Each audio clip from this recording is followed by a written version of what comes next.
Hey everyone, welcome back to the channel. We're the movie couple. I'm Dustin. I'm Wendy, and here is our review for Superman.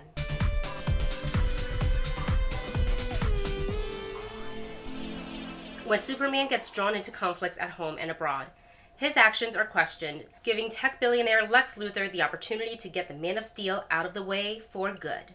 So this is written and directed by James Gunn, who is also the co-CEO of DC Films. So I've been very curious, interested, excited to see what he was going to do with this iconic character.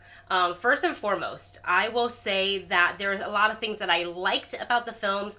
There's a lot of things that I didn't quite like about the films. What I really liked was the cinematography of it. Yes. It was colorful, the way he emphasized on some of the action scenes using good use of like ramping and slow-mo. I think really emphasized certain points, and it made it feel obviously like how I want a comic book movie to look. Yeah, it definitely had a very strong comic book vibe, and just the way each shot went from scene to scene. I just loved how this felt like we were reading a comic book. I also like the fact that they kind of just threw us right into it. They didn't have to give us, the origin where Superman is landing and you see him in the farm, and what is it called, growing up on the farm. It was no. He's been around for a while. He's been here on Earth for like 30 years. For the last 3 years, people have known him as Superman.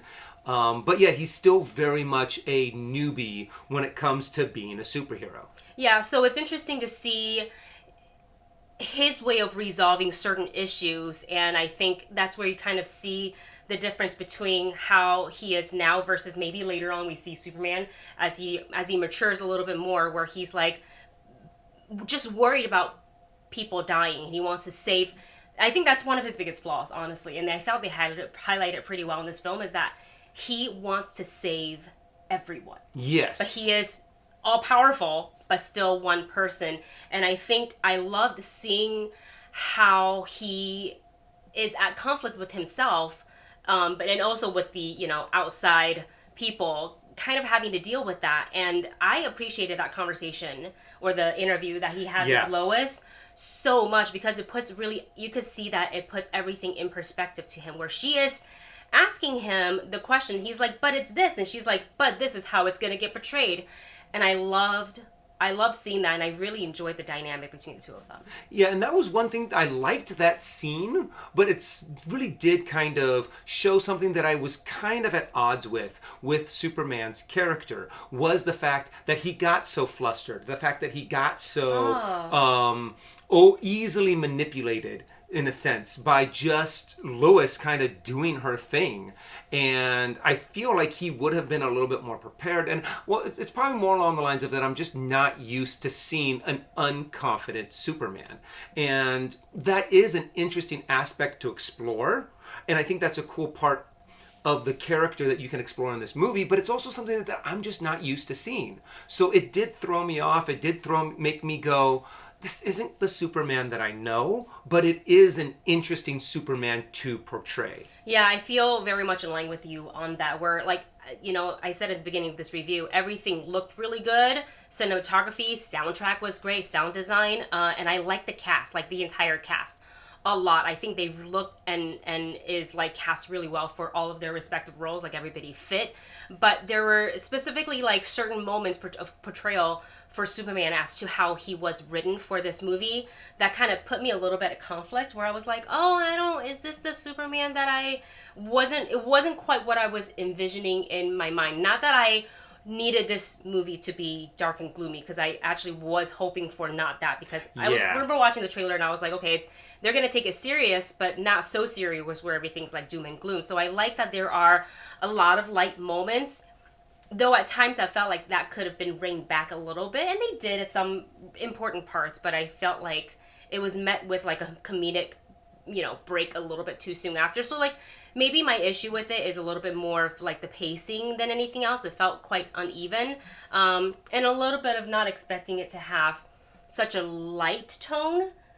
And it could be because I was maybe still under the Man of Steel was quite serious and dark.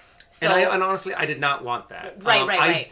I'm going to say right off the bat, I did enjoy this movie more than I liked Man of Steel. I thought that this one had a nice little, more of a comic book feel to it. It did present interesting new characters. It's really hard for me to review this one because it's very much, there are things that I like and there's some things that I didn't like, but it's hard to really pinpoint exactly what it was that didn't connect with me. There were certain moments, certain dialogue things that made it so I was just kind of like, it just didn't quite resonate with me as much as I would have loved it to. Yeah. But that also could have been the venue that we saw it in. Right. I think there was a lot of distractions. So we were invited to a dog screening. It was sponsored by Milkbone, which crypto plays a big part.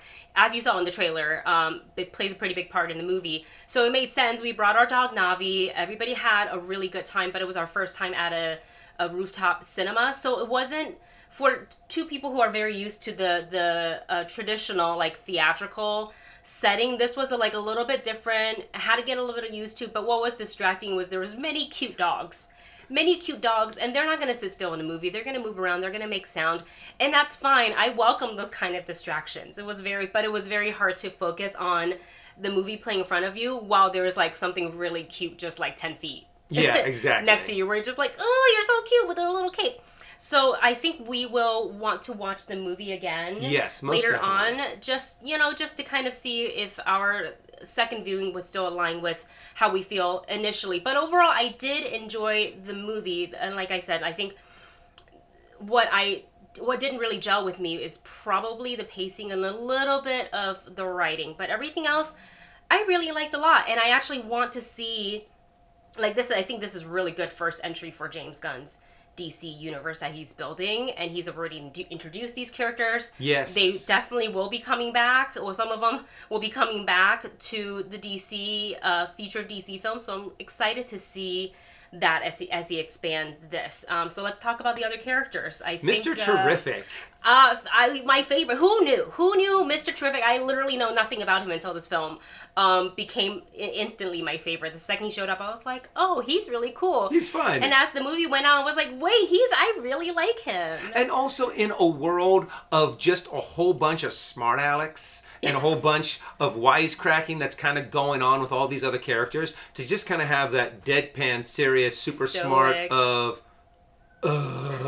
always kind of rolling his eyes at everyone else's antics was really refreshing and really fun to just be able to be to have this breath of fresh air, so to speak, of why is everyone so over the top? And why are we called the Justice Gang? Yeah, exactly. Yeah, that was a lot of fun to watch. For now, we'll call them the Justice Gang.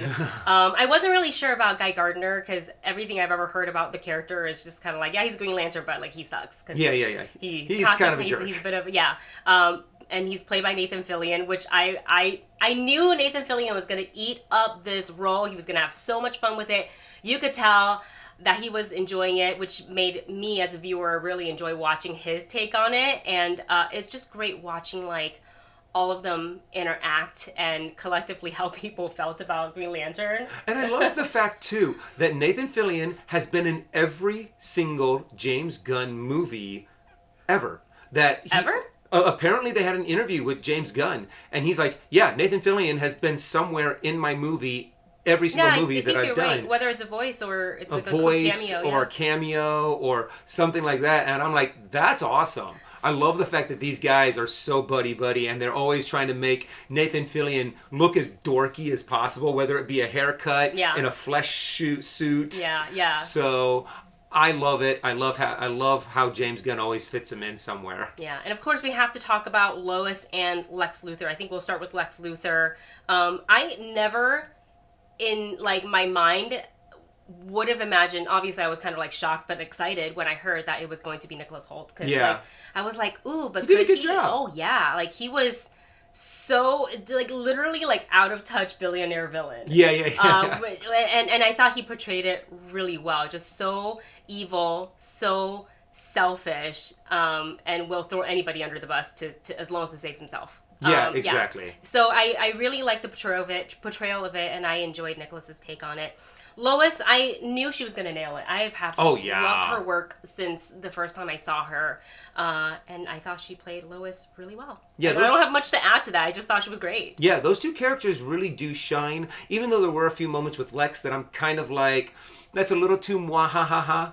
A little bit, certain moments. And certain moments, but for Lex Luthor, who is an arrogant, I'm smarter than everyone else in the world kind of a person, it kind of fits. But Again, yeah, out of touch. And Lois, perfect portrayal. That's exactly how I would want to see Lois, especially when you see it in the trailer, so it's not a spoiler, when they sit down and have that interview where I'm like, no, that's Lois would be like, oh, okay, you want me to interview you? Oh, hold on to your butts. Let me really put on my journalist hat. Yeah, exactly. And the fact, one thing that I probably would have said at the beginning, I'm like, are you sure about this, Clark, that you want me? She basically said that. Yeah. You want me to interview you as Superman? You're to be like, get ready for some hard-hitting questions. I'm not gonna take it easy on you. You know what was really great about that scene too, the interview scene at, I think it was her apartment, was that like temperatures certainly flared during that interview, because he's like, why are you doing this? She was like, you wanted to be interviewed. This is how people would actually, if I were to interview, I wouldn't hold back. These are hard-hitting questions. And also the ethical question of him saying, interviewing himself. Right. And so like, yeah, exactly. So that kind of peeled back another layer, because they're also in a relationship, and how that complicates things, just not with work, but like literally who he is as Superman. So I loved that they saw that. They didn't need to over explain it with crazy exposition. They just put it in there.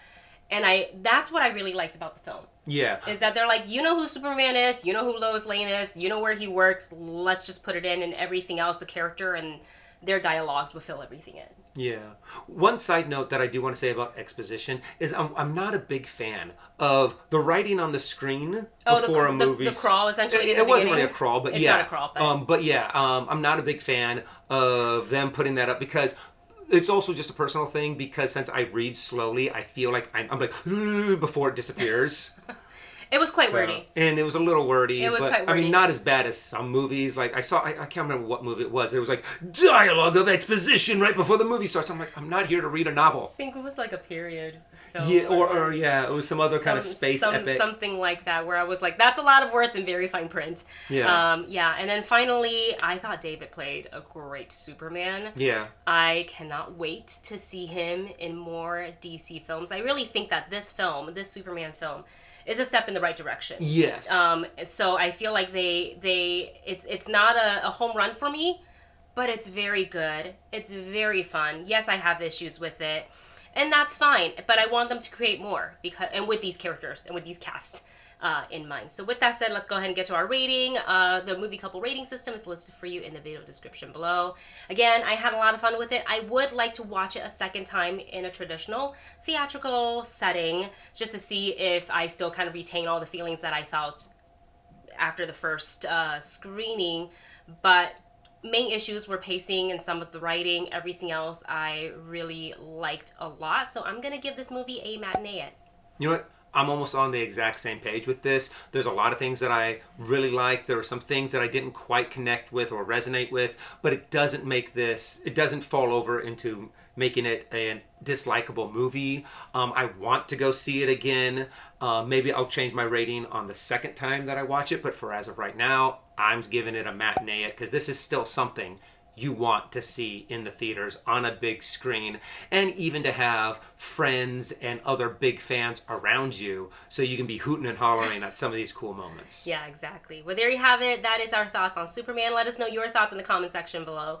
Thanks for watching. Don't forget to like, share, and subscribe, and we'll see you soon.